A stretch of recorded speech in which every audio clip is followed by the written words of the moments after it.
Aujourd'hui, c'est un jour très important au niveau mondial. C'est la journée internationale de lutte contre la corruption qui est instituée par les Nations Unies pour attirer l'attention des pouvoirs publics, des médias, de la société civile sur l'importance de pouvoir promouvoir, de faire la prévention contre la corruption et également de faire la lutte contre la corruption.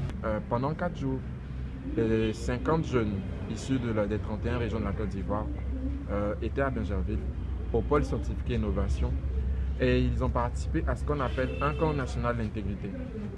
Durant ces 4 jours, ces jeunes ont appris ce que c'est que la corruption, les manifestations de la corruption, les causes de la corruption, les conséquences de la corruption. Et ils ont appris également des méthodes en termes de solutions pour pouvoir promouvoir la transparence. Donc la première application s'appelle le Juste Prix.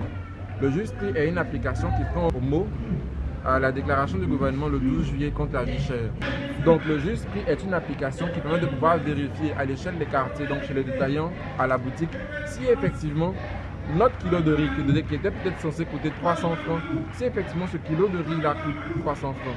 On a également une fonctionnalité qui permet par exemple de pouvoir vérifier les conditions au niveau du loyer sont exactes. Et donc c'est une opportunité pour les associations de consommateurs, c'est une opportunité également pour la commission de lutte contre la vie chère d'avoir l'information, de savoir là où il y a le problème et de pouvoir donc ensemble chercher des solutions pour pouvoir résoudre le problème. Et c'est vrai que nous avons une seconde application qui s'appelle Alerte Corruption.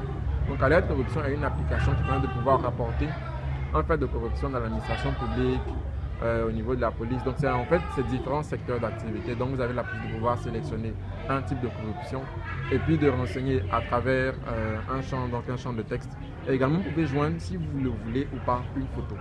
Donc je demande à la population d'éduquer au changement de mentalité, d'éduquer à l'intégrité, parce que sans ça on ne peut pas. C'est peut-être important de pouvoir sanctionner.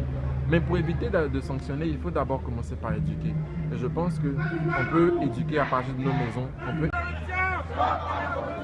à l'intégrité! Oui à l'intégrité! Moi, je pense les jeunes qui doivent être les premières personnes à pouvoir faire la promotion de l'intégrité et de la transparence. Ce sont les jeunes qui doivent trouver les outils pour pouvoir faire en sorte que ce fléau-là puisse régresser au maximum.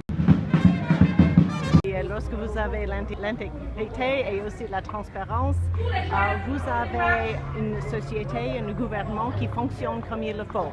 Le contribuable paie pour les services et les contribuables reçoivent les services. Donc, c'est la bonne gestion des finances de l'État, de la ville, d'une entreprise. Donc, ce sont les atouts de la bonne gouvernance.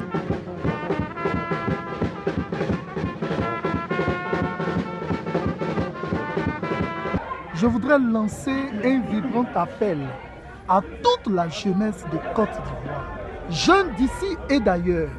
La corruption est un phénomène qu'il faut bannir et aspirer et mettre en pratique l'intégrité. Nous sommes appelés à être intègres pour avoir une vie meilleure, pour un avenir rassurant. Je voudrais vous dire de tous être mobilisés et dire stop à la corruption pour que la Côte d'Ivoire atteigne ses objectifs, pour que la Côte d'Ivoire arrive à l'émergence 2020. Je vous remercie.